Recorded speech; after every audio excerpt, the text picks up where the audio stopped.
Salve sahabatku, saudaraku yang terkasih di dalam Kristus. Damai dan sukacita Kristus kiranya selalu beserta kita, dan semoga hari ini kita semua dalam keadaan sehat walafiat selalu. Seandainya ada saudara kita yang sakit ataupun ada masalah, marilah kita bersatu hati berdoa, mohon semoga Tuhan memberikan mereka jalan keluar. Amin. Kembali Diamore Channel mengajak kita bersama-sama untuk merenung dan belajar firman Tuhan yang akan kita ambil dari Injil bacaan liturgi hari ini. Dan marilah kita dahului dengan tanda kemenangan Tuhan, tanda kemenangan kita dalam nama Bapa dan Putra dan Roh Kudus. Amin. Inilah Injil Yesus Kristus menurut Markus. Dimuliakanlah Tuhan. Pada waktu itu Raja Herodes mendengar tentang Yesus, sebab namanya memang sudah terkenal, dan orang mengatakan Yohanes Pembaptis sudah bangkit dari antara orang mati. Dan itulah sebabnya kuasa-kuasa itu bekerja di dalam dia. Yang lain mengatakan dia itu Elia. Yang lain lagi mengatakan dia itu seorang nabi, sama seperti nabi-nabi yang dahulu. Waktu Herodes mendengar hal itu, ia berkata, "Bukan, dia itu Yohanes yang sudah kupenggal kepalanya dan kini bangkit lagi." Memang Herodeslah yang menyuruh orang menangkap Yohanes dan membelenggunya di penjara berhubungan dengan peristiwa Herodias, istri Filipus saudaranya, karena Herodes telah mengambilnya sebagai istri. Karena Yohanes pernah menegur Herodes, "Tidak halal engkau mengambil istri saudaramu." Karena kata-kata itu, Herodias menaruh dendam pada Yohanes dan bermaksud membunuh dia.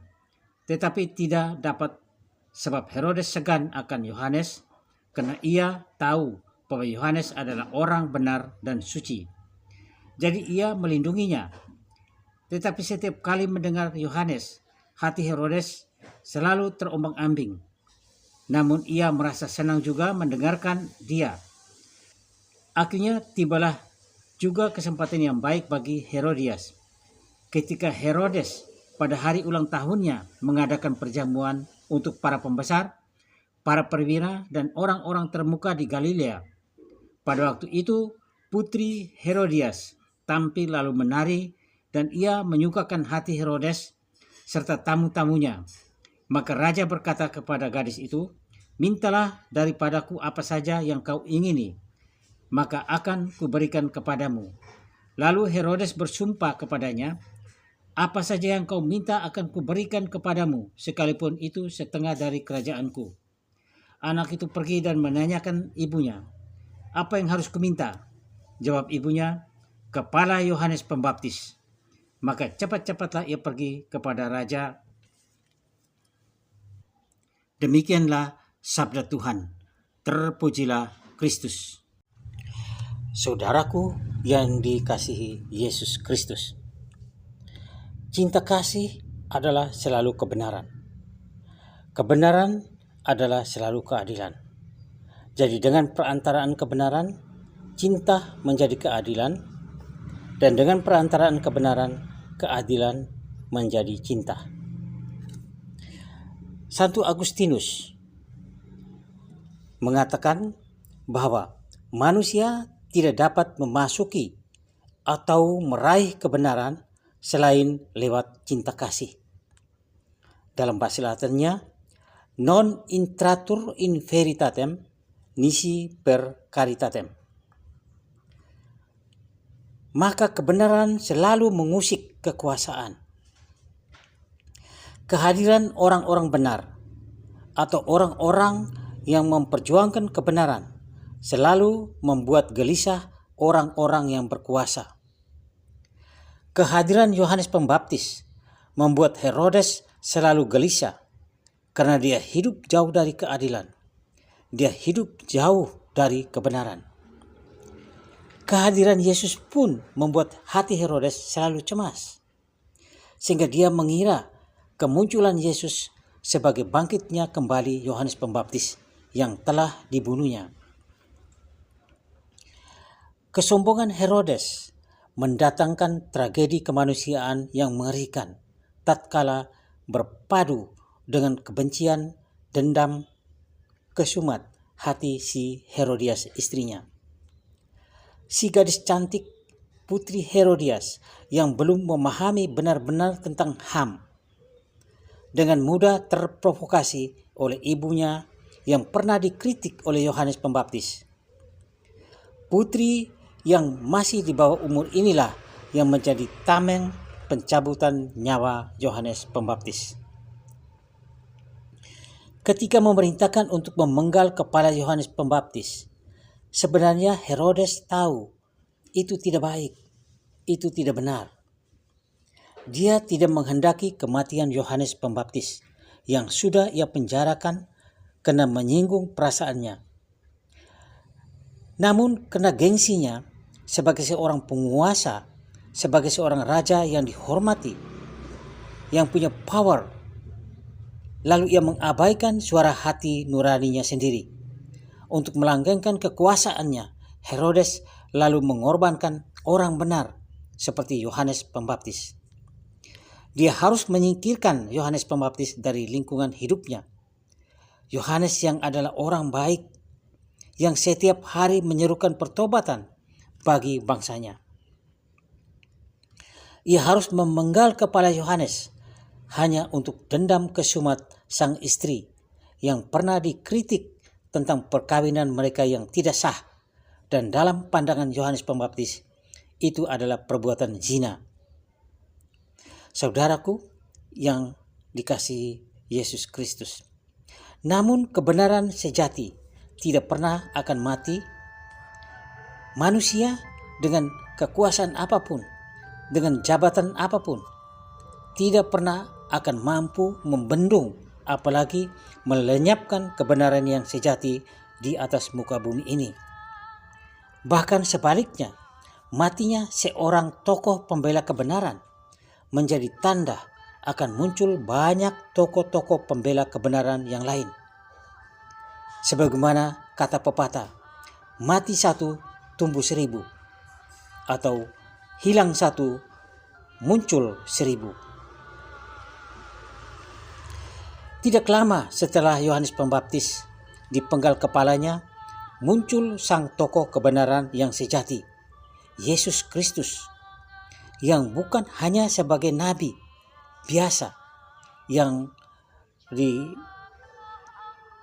sebagaimana pendapat beberapa orang di kerumunan itu, atau sebagai Nabi Elia, juga sebagai pendapat beberapa orang di kerumunan itu, atau sebagai Yohanes Pembaptis yang telah bangkit dari mati menurut pendapat Herodes. Ketiga pendapat ini memang menilai Yesus adalah seorang tokoh spiritual yang tidak dapat dibungkam sebagai pemberita kebenaran.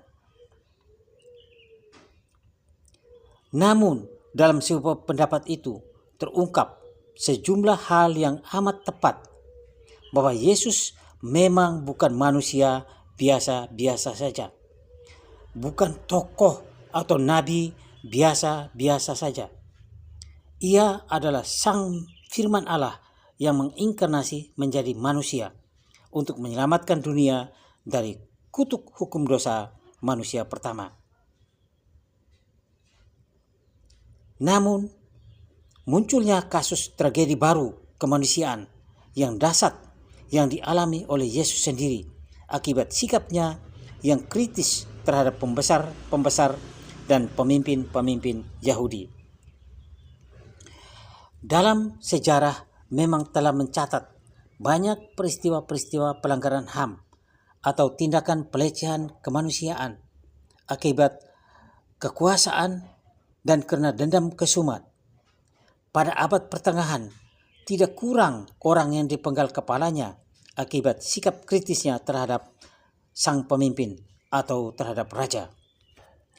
Saudaraku yang dikasihi Yesus Kristus, di zaman modern ini sekalipun, kita masih menyaksikan korban-korban pelanggaran HAM yang tidak hanya terjadi di kalangan atas, para pejabat, tetapi juga terjadi di kalangan bawah, di masyarakat bawah.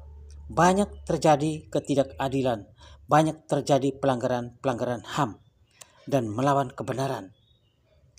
Bagaimana kita melihat di TV-TV, banyak orang kecil, banyak karyawan-karyawan, banyak anak-anak sekolah berdemo, dan tulisannya, kami menuntut hak kami, hak kami, hak kami, hak kami, dan lain-lain, dan lain-lain. Banyak peristiwa seperti itu, menuntut hak kami. Bagaimana sulitnya mendapatkan izin membangun rumah ibadat. Bagaimana pelarangan mengadakan ibadat di rumah sendiri. Dan lain-lain peristiwa. Semua ini akibat pertarungan kekuasaan dan sikap balas dendam ataupun iri hati yang tidak kenal ampun. Bahkan dalam kehidupan keluarga sekalipun. Misalnya, pelanggaran HAM anak-anak dilecehkan atau disisihkan akibat pertarungan, kesombongan, kekuasaan, gengsi, ataupun kena dengki dan dendam antara para orang tua, sehingga anak-anak yang menanggung konsekuensinya. Di arena politik, banyak rakyat menjadi korban akibat pertarungan para elit politik yang diwarnai oleh sikap sombong, balas dendam, dan